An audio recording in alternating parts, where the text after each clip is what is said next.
ఒకటే అన్నమాట. సంతు మీద కాన్ఫిడెన్స్తో నేను వదులుతున్నాను.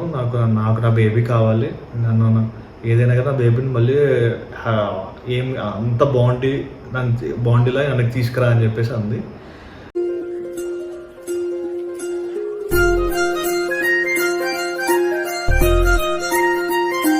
హలో అందరికీ, welcome back to my channel reality by Jahnavi. నేను మీ జాహ్నవి, ఆయన మా హస్బెండ్, మీకు ఆల్రెడీ తెలుసు కదా. చాలా రోజుల నుంచి డెలివరీ వ్లాగ్ చేయమని అందరూ అడుగుతున్నారు. కావాలని నేనే బ్రేక్ ఇచ్చాను, ఎందుకంటే నా డెలివరీ డే జరిగింది విని కొంచెం అప్సెట్ అవుతారేమో ప్రెగ్నెంట్ లేడీస్, కొంచెం డిస్కరేజ్ అవుతారేమో అని చెప్పి నేను వెయిట్ చేయించాను. కావాలనే నేను వీడియోస్ అయితే చేయలేదు ఇన్ని రోజులని. బట్ ఏంటంటే ఇప్పటికీ చాలా లేట్ అయిపోయింది, చాలామంది అడుగుతున్నారు కాబట్టి మాత్రమే నేను ఈ వీడియో చేస్తున్నాను. ఈ వీడియోలో నా ఎక్స్పీరియన్స్ నేను చెప్తున్నాను, దాన్ని చూసి మీరు భయపడిపోయి సేమ్ మాకు అలాగే జరుగుతుందా అక్క అని చెప్పి అందరూ అయితే కామెంట్ సెక్షన్లో కామెంట్ చేయకండి. అసలు ఎందుకు అలా అయ్యింది అనేది కూడా నేను ఎక్స్ప్లెయిన్ చేస్తాను ఈ వీడియోస్లో. సో నా గురించి అవతల వాళ్ళు ఏమనుకున్నారు, బట్ డాక్టర్ సరైన రీజన్ ఏం చెప్పారు అనేది కూడా నేను ఎక్స్ప్లెయిన్ చేస్తాను. ఫస్ట్ ఆఫ్ ఆల్, నాకు డెలివరీ టైం దగ్గర పడిందని ఎలా తెలిసిందంటే, డెలివరీకి 2 days ముందు నుంచి నాకు సర్వీక్స్ దగ్గర విపరీతమైన పెయిన్ వచ్చిందండి. నేను హైదరాబాద్ నుంచి కాకినాడకి ట్రావెల్ చేసినప్పుడు, ట్రైన్లో ట్రావెల్ చేసినప్పుడు చెప్పాను కదా, ఎప్పుడు మీరు సైడ్ లోయర్ బెర్త్ అయితే తీసుకోవాలన్నమాట, నార్మల్ లోయర్ బెర్త్ అయితే తీసుకోకూడదు. అదేంటంటే ఇలాగా పుష్ అవుతూ ఉంటుంది అనమాట, కొంచెం సర్వీక్స్ దగ్గర ఇబ్బంది అవుతుంటుంది.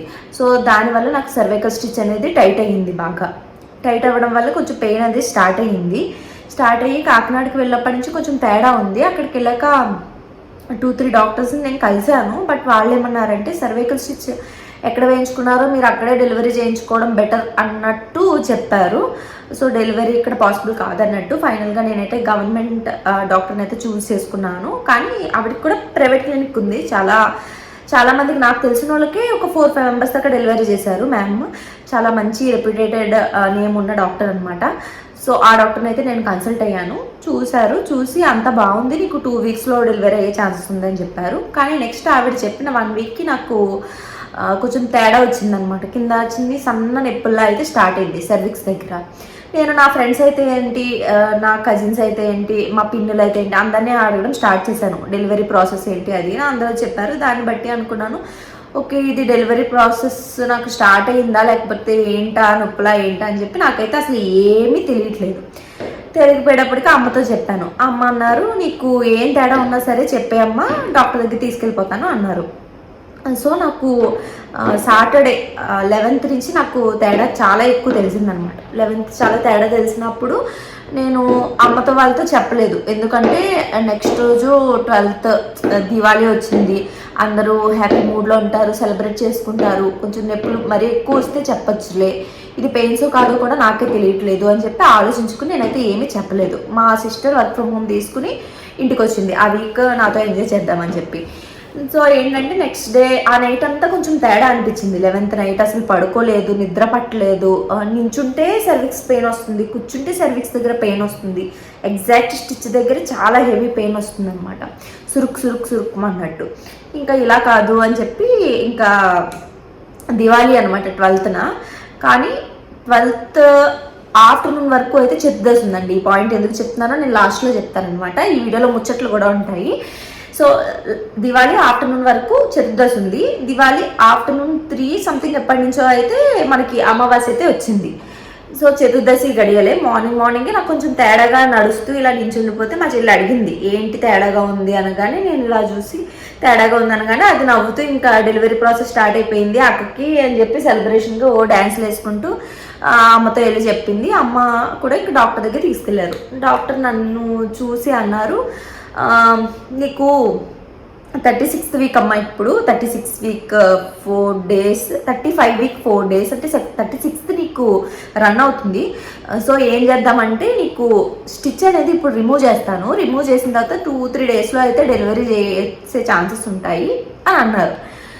అన్న వెంటనే ఓకే స్టిచ్ రిమూవ్ చేస్తారా అని చెప్పి రిమూవ్ చేసే ప్రాసెస్ ఓకే డాక్టర్ అన్నాను. బట్ ముందు ఇంటర్నల్ స్కాన్ తీస్తానని చెప్పి ఇంటర్నల్ స్కాన్ తీశారు. అప్పుడు డాక్టర్ నాకు బేబీ పేగు మెలేసుకుని ఉన్నాడు లోపల అని చెప్పి అయితే నాకు చెప్పలేదు.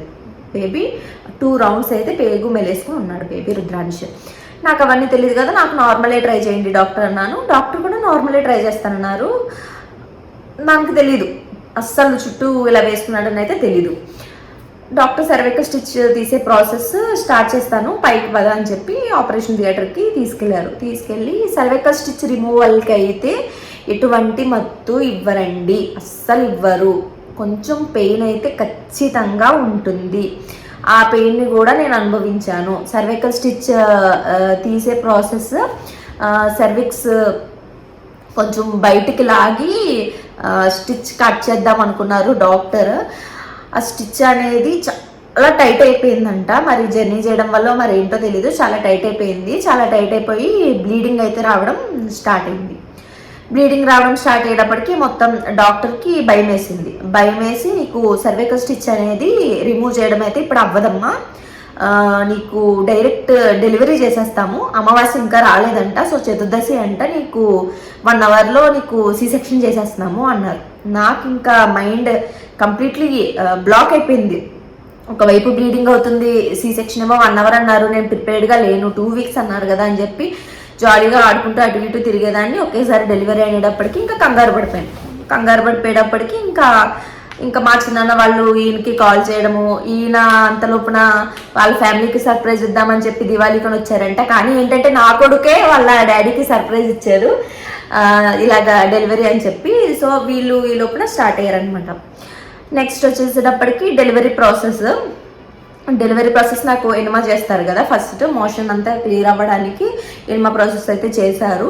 వితిన్ 1 అవర్లో అయితే నన్ను డెలివరీ రూమ్కి తీసుకెళ్ళిపోయి ఎనెస్థీషియా అయితే నాకు నడుముకి ఇచ్చి వెంటనే ఆపరేషన్ అయితే స్టార్ట్ చేశారు.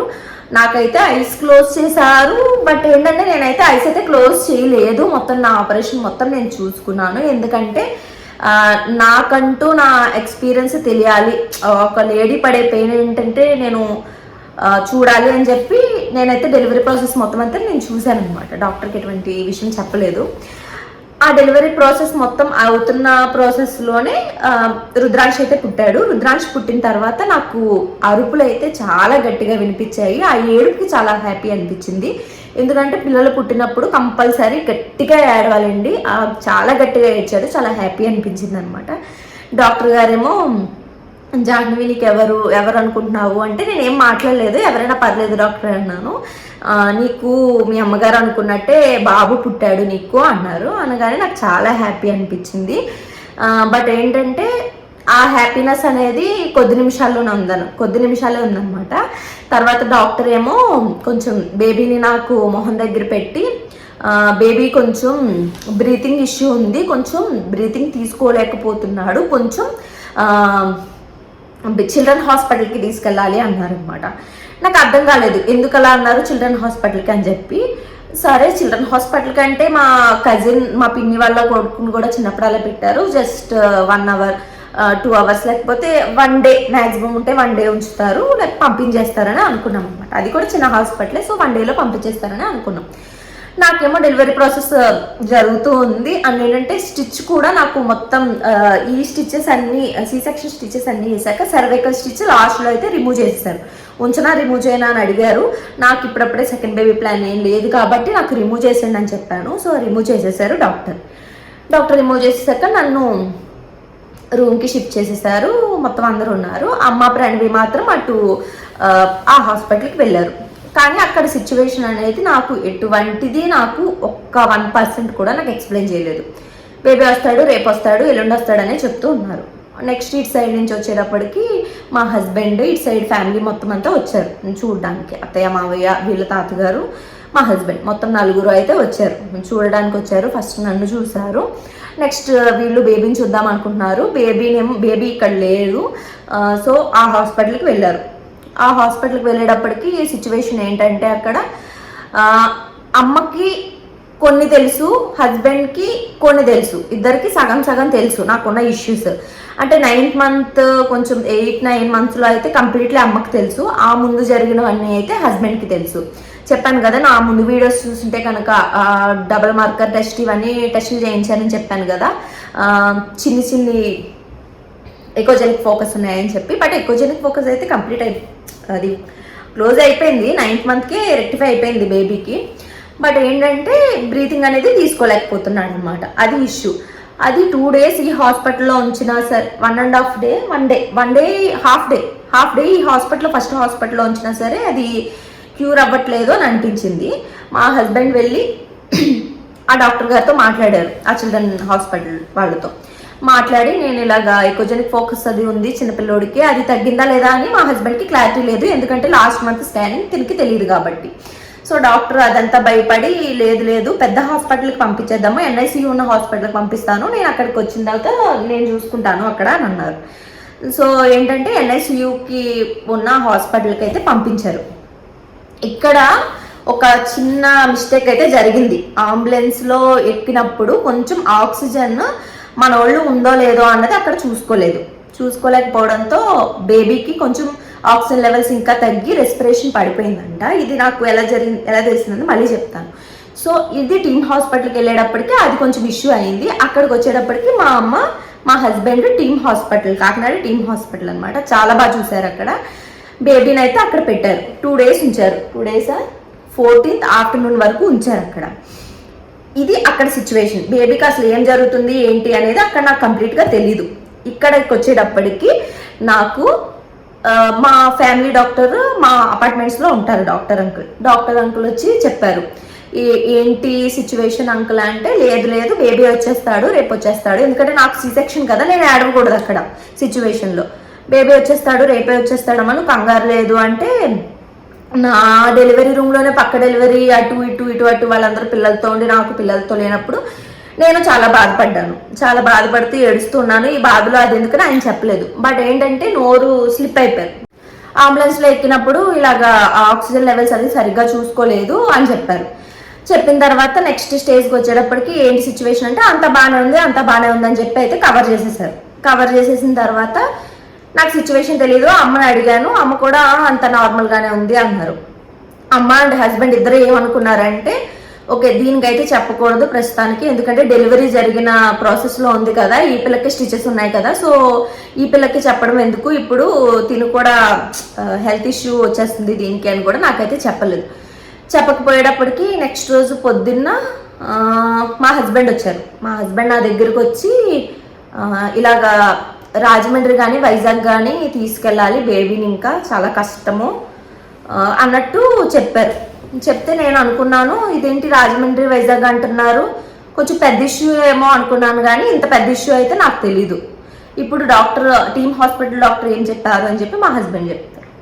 సో మా టీమ్స్ హాస్పిటల్ కండిషన్ ఏంటంటే అండి, బాబుని పెట్టినప్పటి నుంచి వచ్చినప్పుడు అక్కడ తీసుకొచ్చినప్పుడు ఎలా ఉన్నాడో అటు ఇంప్రూవ్మెంట్ కనపడలేదు, అట్ ద సేమ్ టైం అక్కడి నుంచి కిందకి డౌన్ఫాల్ అంటూ లేదన్నమాట. అలా ఒక పాయింట్ దగ్గర స్టేబుల్గా ఉండిపోయాడు. సో ఉండిపోవడం వల్ల ఏంటంటే వాళ్ళు చూసిన కేసెస్ అన్నీ ఏంటంటే ఐదర్ ఇంప్రూవ్మెంట్ కనపడాలి, లేకపోతే కింద డౌన్ఫాల్ అని కనపడాలి, కానీ ఇలా స్టేబుల్గా ఉందని చెప్పేసి వాళ్ళు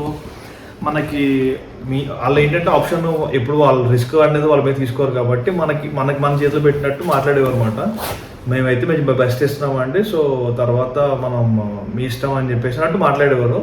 సో నాకు ఇలా చిన్నాన్నగారు, భీమవరం చిన్నాన్నగారు కూడా ఉన్నారండి. సో ఆయనకు కూడా కొద్దిగా నాలెడ్జ్ ఎక్కువ ఉందన్నమాట డాక్టర్స్ గురించి, ఇలాంటి సిచ్యువేషన్స్ గురించి. సో ఆయనతో డిస్కస్ చేసినప్పుడు ఏంటంటే, ఫస్ట్ మేము ఇలాగా డాక్టర్ నాకు ఎందుకు కొంచెం ధైర్యం ఇవ్వలేకపోతున్నారని చెప్పేసి నాకు అనిపించి పర్సనల్గా ఇలాగ తీసుకెళ్ళిపోదాము వేరే చోటకంటే, ఫస్ట్ ఆయన ఏమన్నారంటే, వద్దండి ఇక్కడ పిల్లడు ఇలాంటి కండిషన్లో మళ్ళీ మూవ్ చేయడం ఎందుకని చెప్పేసి ఫస్ట్ ఎక్కడ ఉంచుదాం, ప్రజెంట్ బాగానే ఉన్నాడు కదా అని చెప్పేసి అంటే, నేను ఓకే అని చెప్పేసి అక్కడ ఉందాం అనుకున్నాము. బట్ కొంచెం ఇన్ఫ్లుయెన్స్ ద్వారా గట్రా మేము డాక్టర్స్తో మాట్లాడించి, అంటే ఏంటి ఎగ్జాక్ట్ సిచ్యువేషన్ ఏంటి మనకి డాక్టర్ టెర్మినాలజీ అర్థం అవ్వవు కాబట్టి మనకి జస్ట్ పైన చెప్తారు. సో ఇన్ డెప్త్ ఏంటని చెప్పి తెలుసుకోవడానికి 2-3 డాక్టర్స్తో కాల్ చేయించి గట్రా మాట్లాడించమాట.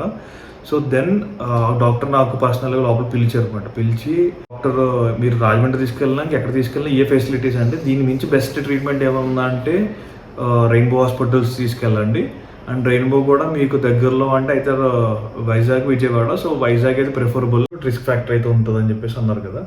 సో డెసిషన్ అయితే మీదేనండి. బట్ అక్కడ ఏంటంటే కొంచెం బెస్ట్ ఫెసిలిటీస్ ఉంటాయి. సో INO2 అని చెప్పేసి ఒక గ్యాస్ పంపించాలి పిల్లోడికి ఇన్సైడ్, అండ్ ఇంకోటి హై ఫ్రీక్వెన్సీ వెంటిలేషన్ అని చెప్పేసి ఇంకోటి అండి. సో ఈ రెండు ఏంటంటే ఎక్స్ట్రా ఫీచర్స్ మాట, కొద్దిగా కాస్ట్లీ, మీరు బేర్ చేసుకోగలరు అంటే మీరు తీసుకెళ్ళండి. ఎందుకంటే మీరు అందరికి చెప్తాం కొద్దిగా ఏంటంటే కాస్ట్ ఫ్యాక్టర్, పిల్లోడే ఇంపార్టెంట్, మాకు మనీతో పర్లేదు, మీరు ఏదోటి అడ్జస్ట్ చేసుకోగలం అనుకుంటే మాత్రం మేము సజెస్ట్ చేస్తాం.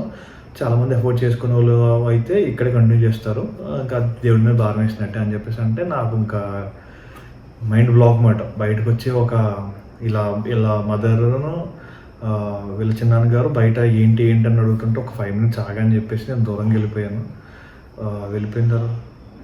వెళ్ళిపోయిన తర్వాత నాకు ఇంకా మైండ్ బ్లాక్ మాట, అంటే ఏంటి ఈ సిచ్యువేషన్ ఇలా ఉంది ఏంటి, తెలిసిందే కదా అది, అలాంటి సిచ్యువేషన్ ఎవరికి రాకూడదు. నేను స్పేస్ తీసుకుని 5 minutes టైం తీసుకుని వీళ్ళ చిన్న గారు దగ్గరికి వచ్చారండి. ఏంటని అడిగితే అప్పుడు చెప్పాను అనమాట, ఇలా మనం అయితే ఉంచేద్దాం అనుకున్నాం కానీ లోపల పిలిచి ఇలా చెప్పారంటే దీని మీద బెస్ట్ ఫెసిలిటీ కావాలంటే రెయిన్బో తీసుకెళ్ళమంటున్నారు, కొంచెం రిస్క్ ఉంటుంది బట్ బెస్ట్ ఫెసిలిటీస్ ఉంటుంది. సో ఇక్కడైతే మేము ఇలా ఈ ట్రీట్మెంట్ కంటిన్యూ అవుతుంది, బేబీ అయితే 2 days చూసాం కాబట్టి మీరు తీసుకెళ్ళి బెటర్ అన్నారంటే, అయితే అలా వాళ్ళే చెప్పారంటే తీసుకెళ్ళిపోదామండి అని చెప్పేసి అన్నమాట. దాని తర్వాత సో మన పిల్లోడు ఇంపార్టెంట్, మనీ ఏముంది ఏదైనా అడ్జస్ట్ చేసుకుందామని చెప్పేసి మనం తీసుకెళ్ళిపోదాం అన్నారు. అట్ ది సేమ్ టైం మా అత్తయ్య కూడా ఇంకా మీ ఇద్దరు డిసైడ్ అయ్యమంటే ఇంకా ఆవిడకి చెప్తే వాళ్ళు టెన్షన్లో ఉన్నప్పుడు ఇంకా మనం ఏం చేసినా బెస్ట్ చేస్తామని చెప్పేసి ఇంకా వాళ్ళు మా డెసిషన్ మా మీద వదిలేసారు అనమాట.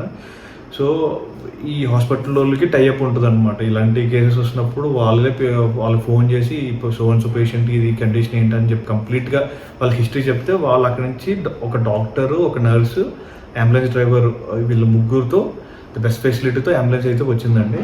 బయలుదేరింది మాట, రావలేదు, బయలుదేరింది. ఇక్కడ మా హస్బెండ్ చేసిన పని ఏంటంటే, అత్తయ్య మీరు చెప్పకండి నేను చెప్పను, వైజాగ్కి తీసుకెళ్ళిపోదాము బేబీని అని చెప్పి ఫిక్స్ చేస్తారంట. ఫిక్స్ చేస్తే అమ్మ అదేంటి బాబు అలాగా రేపు పొద్దున్న వచ్చి, నేను ఆ రోజు మార్నింగే మా అమ్మ నా దగ్గర ఏడ్చుకుంటూ వచ్చి ఒకసారి జున్ను అని పిల్లోడు కదులుతాడేమో అని అంది.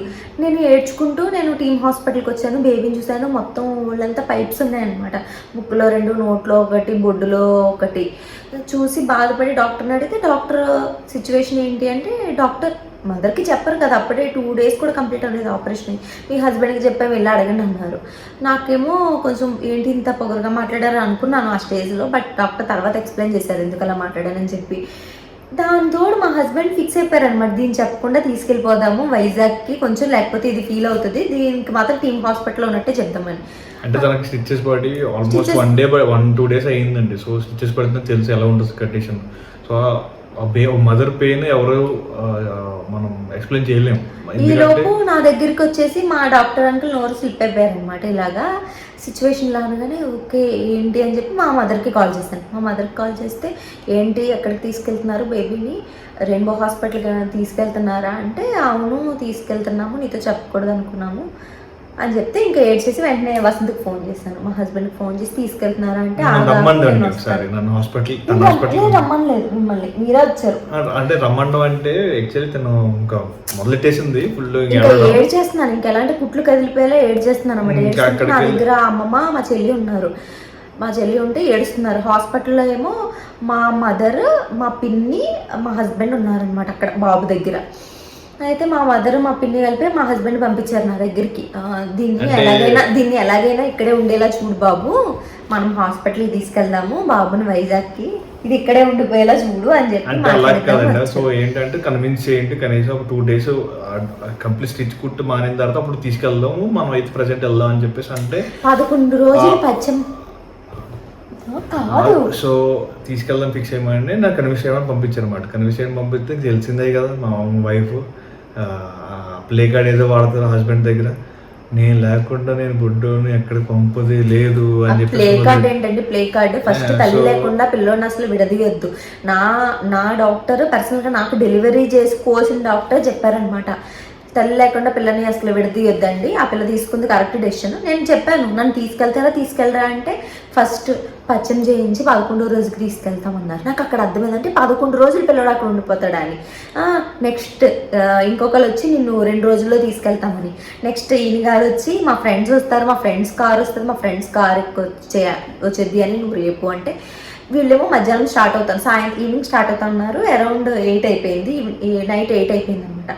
నీకు రేపు వస్తే మార్నింగ్ ఎందుకు, ఈవేళ నీతో పాటు వస్తే ఏంటి అంటే, నువ్వు అంబులెన్స్లో నువ్వు ఎక్కకూడదు, నువ్వు అంత ఫాస్ట్గా నువ్వు వెళ్ళలేవు కదా అని. నేను అంబులెన్స్లో రాను, వెనకాల కారు కట్టించుకుని వస్తాను అంటే, లేదు నా ఫ్రెండ్స్తో రా, లేకపోతే నేనే వైజాగ్లో అంట పిల్లోని పెట్టేసి మళ్ళీ వెనక్కి వచ్చంట, నన్ను అంట మళ్ళీ తీసుకెళ్తారంట. ఇవన్నీ ప్రాసెస్ నాకొద్దు, తీసుకెళ్తే నన్ను మీతో తీసుకెళ్ళండి, లేదా మా అమ్మమ్మ దగ్గర ఇక్కడ ఉంచేస్తారా డిశ్చార్జ్ చేసి అంటే, మా అమ్మమ్మ పడుకున్నాక నైట్కి నైట్ అయితే బయలుదేరి నేను కారు కట్టించుకుని అయితే రెయిన్బో హాస్పిటల్కి వచ్చేస్తాను, ఎలాగైనా సరే మీ అంబులెన్స్ రీచ్ అయ్యేటప్పటికి నేను వచ్చేస్తానని చెప్పి కోపంగా చెప్పాను. సో ఎందుకు దీని బాధ భరించలేక, బాబాయ్ వద్దు బాబాయ్, దీన్ని కూడా లాక్కుని వచ్చేయండి అత్తయ్య అని చెప్పి. అటు పక్కన బేబీ టెన్షన్ అండి, ఇటు పక్కన మదర్ టెన్షన్ మాది. సో మా సిచ్యువేషన్ అయితే ఇంకా అసలు నలిగిపోయామాట. బట్ స్టిల్ ఇంకా అర్థం చేసుకున్నామాట మేమే. ఇంకా తను యాజ్ మదర్కి మనం అర్థం చేసుకోవాలి. బట్ ఏంటంటే తన గురించి ఆలోచించి మేము వద్దాం కానీ చాలా స్టబ్బన్గా ఉందని చెప్పేసి సరే ఇంకా నేను కన్విన్స్ చేశాను అనమాట. వాళ్ళ చిన్న గారిని, అందరు కోపంగా ఉన్నారు. బట్ స్టిల్ అలా కూడా కొద్ది టైం తర్వాత అర్థం చేసుకున్నారు. కానీ నాతో ఆ స్టేజ్లో ఎవరు మాట్లాడలేదు, ఎందుకంటే నేను తీసుకున్న డెసిషన్కి ఎవరు మాట్లాడలేదు. కానీ నేను ఒకటి చాలా ప్రౌడ్గా ఫీల్ అవుతున్నానంటే, రిలేషన్షిప్స్ వైజ్గా వచ్చినప్పుడు ఇప్పుడు నాకు ఏదైనా బాగాలేకపోతే ఫస్ట్ రెస్పాన్సిబిలిటీ పెళ్ళైంది కాబట్టి నా మొగుడిది ఉంటుంది, నా హస్బెండ్ది. నెక్స్ట్ రెస్పాన్సిబిలిటీ మా అమ్మది. అలాగే మా హస్బెండ్కి ఏదైనా ఫస్ట్ రెస్పాన్సిబిలిటీ నాది ఉంటుంది, నెక్స్ట్ వాళ్ళ పేరెంట్స్ది ఉంటుంది. సో నాకు ఆ సిచ్యువేషన్లో నిలబడాలి అని అనుకున్నప్పుడు రెయిన్బో హాస్పిటల్లో నిలబడిపోయారు అంతే మా హస్బెండ్. ఇంకా డే అండ్ నైట్ ఇంకా నియర్లీ ఒక 1 వీక్ ఫుల్ అయితే పిల్లోడు NICUలో ఉన్నాడు అక్కడ. అలా నైట్ అక్కడే ఉండిపోయారు నైట్. ఏ అవసరం ఎప్పుడు వస్తుందా బేబీకి అని చెప్పి. ఇంకా మా మదర్ అయితే నాకు అమ్మ వాళ్ళ కజిన్ ఉన్నారు పిన్, అక్కడ పచ్చళ్ళు చేస్తూ కూడా నాకు చాలా హ్యాపీ అనిపించింది. ఇద్దరు నా మీద ఉన్న లవ్ని అయితే ప్రూవ్ చేసుకున్నారు. అప్పుడు థ్యాంక్స్ అంతే, ఈ విషయంలో మాత్రం చాలా థ్యాంక్స్ చెప్తున్నాను. సరే చాలా ఎదురుకెళ్ళిపోయిందండి టాపిక్. సో ఏంటంటే ఇక్కడ ఏమైందంటే కన్విన్స్ అయిపోయాము, అందరూ వెళ్దాం ఫిక్స్ అయ్యమాట. సో అంబులెన్స్ అయితే 8కి స్టార్ట్ అయ్యి 8 కల్లా వచ్చిందండి. సో వచ్చిన తర్వాత ఆ స్ట్రెచ్చరు, ఆక్సిజన్ సిలిండర్స్, అసలు ఆ ఎక్విప్మెంట్ చూస్తే నాకు మైండ్ బ్లాక్ అయిపోయిందండి. సో ఎప్పుడు చూడలేదు అలాంటిది. ఇప్పుడు అంబులెన్స్ అంటే మనకి సినిమాలో మూవీలు చూపించినట్టు అయ్యే ఉంటాయి, కానీ మైండ్లో మనకి ఒక ఇన్సిడెంట్ మనకు వరకు వచ్చేదాకా అంటారు కదా, మనకు తెలియదు అని చెప్పేసి వచ్చారండి. బట్ బేబీ లోపలికి తీసుకెళ్ళి చాలా పర్ఫెక్ట్గా బేబీని అక్కడి నుంచి మొత్తం అన్ని రీడింగ్స్ తీసుకొని, మొత్తం మెజర్మెంట్స్ అన్నీ తీసుకొని, సో అంబులెన్స్ వచ్చింది, డాక్టర్ వచ్చారు, నర్స్ వచ్చారు, మొత్తం ముగ్గురు కలిసి లోపల డాక్టర్తో మాట్లాడి ఒక 20 మినిట్స్ డిస్కషన్ జరిగిన తర్వాత దాన్ని బేబీ షిఫ్ట్ చేయడం, ఇదంతా ప్రాసెస్ ఒక 30-40 మినిట్స్ పడింది. షిఫ్ట్ చేయడానికి కూడా వాళ్ళు ఎంత పర్ఫెక్ట్గా షిఫ్ట్ చేశారంటే, వీళ్ళ ఎక్విప్మెంట్ హాస్పిటల్లోనే తీసేసి వాళ్ళకి తీసుకొచ్చి పెట్టి బేబీ కండిషన్ స్టెబుల్ మంచిగా స్టెబుల్ అయ్యాకనే వాళ్ళ దానికి అంబులెన్స్ ఎక్కించుకుని ఇదంతా చేసిన తర్వాత మళ్ళీ నాకు ఆ డాక్టర్ ఎవరైతే వచ్చారో నన్ను లోపల పిలిపించి NICUలో నాకు చూపించారన్నమాట. ఏమంటే బేబీ రీడింగ్స్ ఇందాక ఇవ్వండి, ఇప్పుడు బేబీ రీడింగ్స్ మళ్ళీ అదే వచ్చేసాక స్టేబుల్ అయ్యింది. సో మొత్తం పారామీటర్స్ వస్తాయి కదా, మొత్తం రీడింగ్ అంతా పారామీటర్స్ మీద దాంట్లో అంతా చూపించి నాకు ఎక్స్ప్లెయిన్ చేసి, ముందు డాక్టర్ అయితే రిస్క్ ఉంటుందండి, ఇంకా మీటి వేసేషన్ అది అని చెప్పేసి అన్నప్పుడు నాకు భయం వేసింది. కానీ ఈ డాక్టర్ మాత్రం, ఎన్గో డాక్టర్ మాత్రం బాగా జాగ్రత్తగా తీసుకెళ్దాం అండి, ఏం కంగారు పడద్దు, బేబీ సేఫ్గానే ఉంటుంది, బట్ మనం స్లోగా మనం జాగ్రత్తగా డ్రైవర్ అట్లా బాగా తీసుకెళ్తామని చెప్పి చాలా కాన్ఫిడెన్స్ ఇచ్చారండి. ఒక పేపర్ మీద సైన్ పెట్టమన్నారు. ఏంటంటే వాళ్ళ సైడ్ కూడా మేము వీళ్ళ ఫాదర్ కన్సర్న్తోనే మేము తీసుకెళ్తున్నాం అని ఒక డిక్లరేషన్ ఫాము. సో భయం ఎవరికైనా ఉంటుందో ఆబ్వియస్గా భయంతోనే పెట్టిన తర్వాత సో అంబులెన్స్లో అయితే షిఫ్ట్ చేసామండి. షిఫ్ట్ చేసిన తర్వాత స్టార్ట్ వీళ్ళ సిచ్యువేషన్ ఇది. నా సిచ్యువేషన్ అక్కడ హాస్పిటల్లో డిశ్చార్జ్ అయినప్పుడు డాక్టర్ అయితే చెప్పారు, 2 days జస్ట్ కంప్లీట్ అయ్యింది డెలివరీ అయ్యి, నువ్వు కార్ జర్నీ చేస్తున్నాను, 4.5 hours continuous car journey, and నీకు మెడికేషన్ అయితే కంప్లీట్ అవ్వలేదు, ఐవీలో పెట్టాల్సినవి. సో ఏంటంటే ఆ ఐవీలో పెట్టాల్సిన మెడికేషన్ అంతా నువ్వు రెయిన్బో హాస్పిటల్కి పట్టుకెళ్ళిపో, అక్కడ నా ఫ్రెండ్ ఒకరు ఉన్నారు డాక్టర్, సో నువ్వు ఆ డాక్టర్ దగ్గర మళ్ళీ అడ్మిట్ అయ్యి ఇవైతే పెట్టించుకోవాలి నువ్వు అని చెప్పారు. నేను సరే అని చెప్పి అవి సర్దేసుకొని నేను కూడా స్టార్ట్ అయిపోయాను అనమాట. సో అంబులెన్స్లో అయితే ఒకళ్ళు ఎక్కాలని చెప్పేసి ఫస్ట్ అన్నారు అనమాట. అన్నప్పుడు నేను ఎక్కుతాను. నేను బ్యాక్ ఎక్కుతున్నప్పుడు సడన్గా నాకు అంబులెన్స్ దగ్గర కూడా నేను గొడవ పెట్టేశాను. అంబులెన్స్ ఎక్కేస్తాను. నేను అంబులెన్స్ అయితే ఆ డాక్టర్ డ్రైవర్ ఉందన్నమాట, మీరు ఎక్కకూడదండి ఎందుకంటే చాలా ఫాస్ట్గా వెళ్తుంది అంబులెన్స్, సో మీరు వద్దు, ఇంకోటి ఏంటంటే మీరు ఎమోషనల్ ఫీల్ అవుతారు, సో ఇవన్నీ ఎందుకు అని చెప్పేసి వద్దంటే నేను ఎగ్జామ్ అనుకుని అట్ ద సేమ్ టైం నాకు ఏమనిపించిందంటే ఒక్కళ్ళే వెళ్తారు, నాకు ధైర్యంగా ఎవరో ఒకరు ఉండాలని చెప్పేసి, ప్లస్ ఇంకోటి అంటే వాళ్ళ సిస్టర్ కూడా వాళ్ళ మదర్ కూడా అక్కడ ఉందన్నమాట. నేను జస్ట్ ఎందుకు అనిపించింది అది జస్ట్ థాట్ అనమాట, వాళ్ళ సిస్టర్ని ఎక్కిద్దాము. ఇంకోటి ఏంటంటే బేబీని వాళ్ళు చూడలేకపోతుంది అనమాట, పైప్లో ట్యూబులతో ఒక 3-4 hours జర్నీలో నేను వెనకాల కూర్చొని నేను ఉండగలనా, ధైర్యం నాకు అది ఏంటో నాకు ఆ టైం మూమెంట్లో నువ్వు ఎక్కుతావు రాను అని చెప్పేసి నేను వెంటనే తను చాలా హ్యాపీగా తన బేబీతో ఉండొచ్చు అని చెప్పేసి ఒక ఫీలింగ్తో నేను ఎక్కుతాను అని చెప్పేసి తను డెసిషన్ తీసుకొని తను వెనకాల నర్స్తోనూ ప్లస్ డాక్టర్తో ఎక్కింది, నేను ఫ్రంట్ ఎక్కాను అంబులెన్స్లో. So at the same time వీళ్ళు ఆల్రెడీ అట్ ద టైం తిన్నాను, వీళ్ళ క్యాబ్లో ఆల్రెడీ వీళ్ళు బయట గేట్ బయట వీళ్ళ క్యాబ్ వచ్చేసింది, వీళ్ళు వెయిట్ చేస్తున్నారు అనమాట. వెయిట్ చేసినప్పుడు ఇప్పటికీ మర్చిపోలేనండి, and still I remember this point, ఇంక ఇప్పటికీ ఉండిపోద్ది. క్యాబ్లో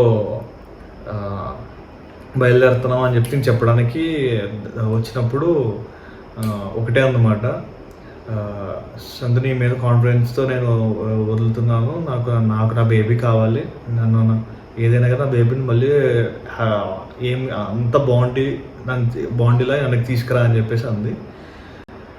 ఆ మూమెంట్ అది ఎక్స్ప్లెయిన్ చేయలేనేమో ఇప్పుడును. సో తనకు అందులో బాధ ఏంటంటే నీ మీద ధైర్యంతో నేను బేబీని నీకు అప్పచెప్తున్నాను, నువ్వు అదే చేతులతో నాకు అప్పచెప్పాలి నువ్వు అని చెప్పేసి మాట తీసుకుని. అసలు నాకు అంబులెన్స్లో బేబీని పంపించాలనే కానీ నేను కూడా వాళ్ళతోనే వెళ్ళిపోతుంటే బాగుండేదని అనిపించింది.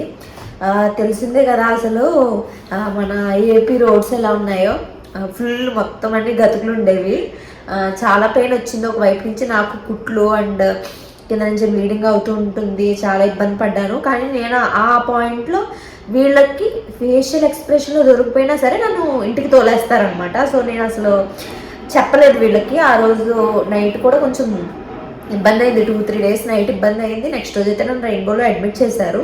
ఇవన్నీ ఈ వీడియోలో చెప్పడానికి టైం అయితే మనకి సరిపోదు కాబట్టి నేను నెక్స్ట్ వీడియోలో చెప్తాను. ఇక్కడ ఏంటంటే సో అంబులెన్స్ అయితే స్టార్ట్ అయిపోయిందండి, మా వెనకలు వీళ్ళు స్టార్ట్ అయిపోయారు. బట్ ఇప్పుడు చెప్తున్నానండి, రెయిన్బో అంటారు బాగుంటుంది అని చెప్పేసి అన్నాం, కానీ ఫ్రమ్ దాట్ పాయింట్ ఎప్పుడైతే మా బేబీని 4 చేతులు పెట్టామో ఆ అంబులెన్స్లో ఆ డ్రైవర్ కానీ వాళ్ళ వెనకాల ఉన్న హాస్పిటల్లో ఆ డాక్టర్ కానీ నర్స్ కానీ వాళ్ళ కేరింగ్ నెక్స్ట్ లెవెల్ అండి. ఇది ప్రమోషన్ కాదు, అసలు వాళ్ళకి తెలియదు మా వీడియోలో చేస్తున్నామని, బట్ స్టిల్ మా యాజ్ అ పేరెంట్కి మేము మాట్లాడుతున్నాం మాటలు మాటివి.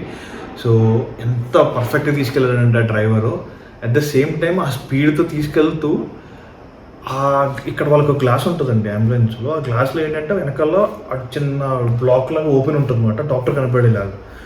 సో ఆ మూమెంట్ అది చూస్తూ హార్ట్ రేట్ ని బట్టి డాక్టర్ ఇచ్చిన ఎక్స్ప్రెషన్స్ కి ఈయన స్లో అవ్వడం ఉంటాడు కదా కొంచెం, అది రీడింగ్స్ ఏమన్నా చిన్న గొతుకు రావడంలో baby heart beat readings change అవుతాయండి. సో చేంజ్ అవుతాయని చెప్పేసి ఈ ఐ కాంటాక్ట్తో తను డాక్టర్ ఐ కాంటాక్ట్తో ఈయన స్లో అవ్వడం, బేబీని అక్కడ అడ్జస్ట్ చేయడం, మళ్ళీ పైపులు గట్ట మళ్ళీ స్పీడ్ అందుకోవడం. అసలు కాకినాడ టు వైజాగ్ కొద్దిగా ట్రాఫిక్ ఉందండి, బట్ ఆ heat of the moment I thought 4-5 hours ఈజీగా పడుతుంది అని చెప్పేసి అనుకున్నాను నేను, ఎందుకంటే ట్రైన్కి పడుతుంది ప్లస్ ఇంకోటి బస్కి అయితే 5-6 hours పడుతుంది కాబట్టి నేను 4 అనుకున్నాను. మీకు చెప్తే నంబర్ అండి, at the same time petrol బంక్లో కూడా ఒక 10-15 minutes ఆపారు, అయినా కూడా 3 hours రీచ్ అయిపోయామండి అక్కడికి. పర్ఫెక్ట్ రైడ్ అని చెప్పచ్చు. బేబీకి అంత ఎలా తీసుకెళ్ళాలి, ఎంత కేరింగ్ తీసుకెళ్ళాలి అంత కేరింగ్గా తీసుకెళ్ళి అట్ ద సేమ్ టైం చాలా ఫాస్ట్గా తీసుకెళ్లారు. అట్ ద సేమ్ టైం మేము రీచ్ అయిన 5-10 minutesకి 1/2 hour గ్యాప్కి వీళ్ళు వచ్చేసారండి. ఎందుకంటే వీళ్ళ క్యాబ్ని కొంచెం స్లోగా నడపమని నేను స్పెసిఫిక్గా చెప్పాను అనమాట. తను కొంచెం కంగారు పడి ఫాస్ట్కి వెళ్ళమంటుంది, కానీ తను ఇప్పుడే డెలివరీ అయ్యి 2 days అయింది, డిశ్చార్జ్ అయింది. సో అని చెప్పి డ్రైవర్కి చాలా స్పెసిఫిక్ ఇన్స్ట్రక్షన్స్ ఇచ్చాను. సో ఆయన చాలా బాగా తీసుకొచ్చారని చెప్పేసి తర్వాత మా అత్తయ్య చెప్పారన్నమాట. రెయిన్బో చాలా డబ్బులు దొబ్బేస్తారు, అది ఇది అదే అంటారు కానీ వాళ్ళు పెట్టే ఎక్విప్మెంట్ అలాంటిది. ఎక్కడ లేని ఎక్విప్మెంట్ అయితే ఉందండి. సో ఇక్కడికి మనం ఈ ఎపిసోడ్ ఆపుదామండి, ఎందుకంటే ఇది phase 1 అయితే ఇప్పుడు నెక్స్ట్ జరిగేదంతా phase 2 అని చెప్పొచ్చు. సో 2 phases డివైడ్ చేస్తే మనకి ఇప్పుడు జరిగిందంతా ఇప్పుడు team hospital 2 days hospital admit చేసిన తర్వాత బేబీ స్టేబుల్గా రాకపోవడం, మా డెసిషన్స్ ఫ్యామిలీతో తీసుకోవడం, అటు మా ఇంట్లో చెప్పడం, వీళ్ళ ఇంట్లో చెప్పడం, వీళ్ళ చిన్నాన్నగారు వీళ్ళందరూ, నేను మీకు చెప్తే నమ్మరు, వీళ్ళ చిన్నాన్నగారు ఆయన ఇన్ఫ్లుయెన్స్ వాడి ఆ డాక్టర్స్తో 2-3 డాక్టర్స్తో మాట్లాడారు, నేను 2-3 డాక్టర్స్తో మాట్లాడడం. అందరూ ఏంటంటే ఇంకా ఉంటుంది కదా మన బేబీ అన్నప్పుడు. సో చివరికి డాక్టర్ వాళ్ళని పిలిపించి మీరు ఎంతమంది చెప్పించినా మనం ఏం చేయలేమంటే, బేబీ మనకి స్టేబుల్ అవ్వాలి, సో మీరు అందరూ ఫోన్ చేయడం మానేయండి అని చెప్పేదాకా మేము చేస్తూనే ఉన్నాం. అంటే తెలిసిందే కదా పేరెంట్స్ భయం ఎలా ఉంటాయో. సో అంత జరిగిన తర్వాత అక్కడ రీచ్ అయ్యామండి. సో అక్కడ రీచ్ అవ్వడం వరకు ఫేజ్ 1 అండి. సో ఫేజ్ 2 ఇంకా టఫెస్ట్ పార్టే ఉంది. ఇంకొక 1 వీక్ వరకు ఇబ్బంది పడ్డాము.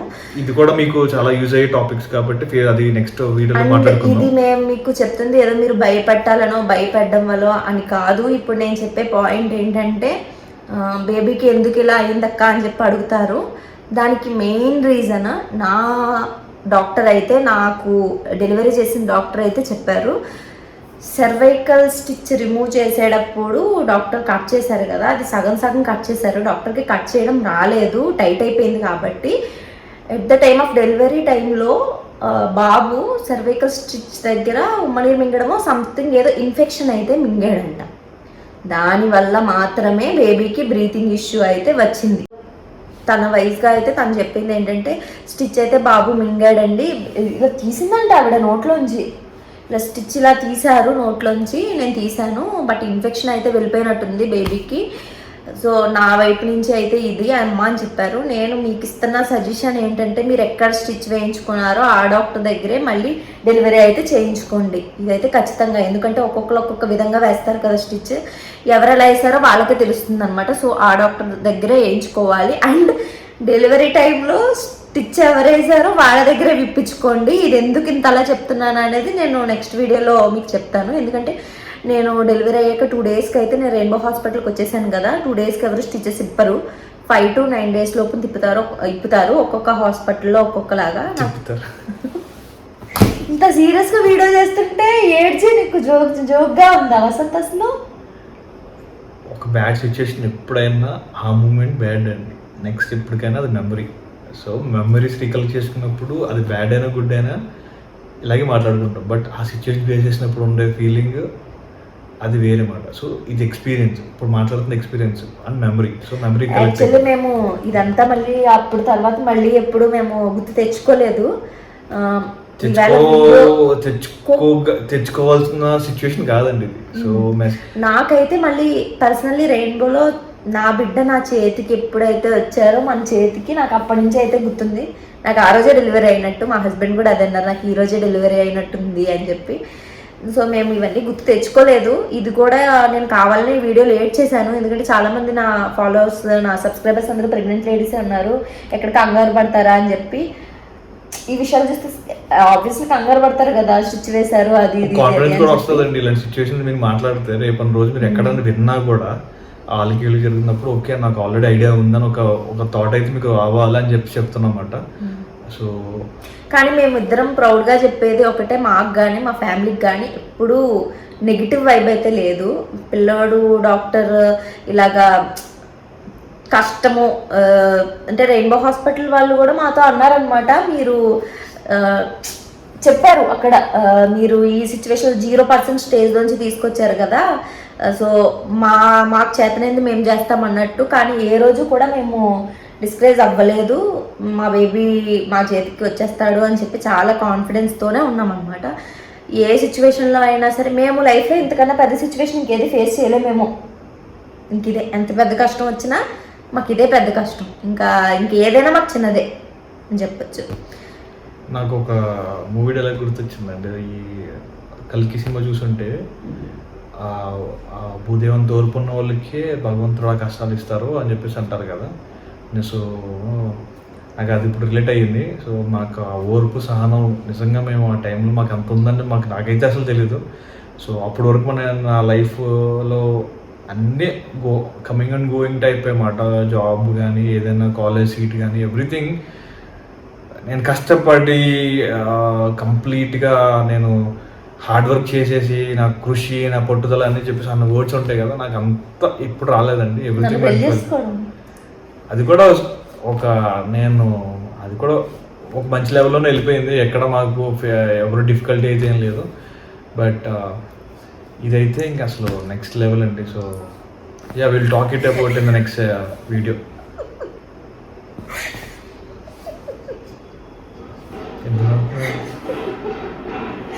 నవ్వొస్తుందండి నాకు.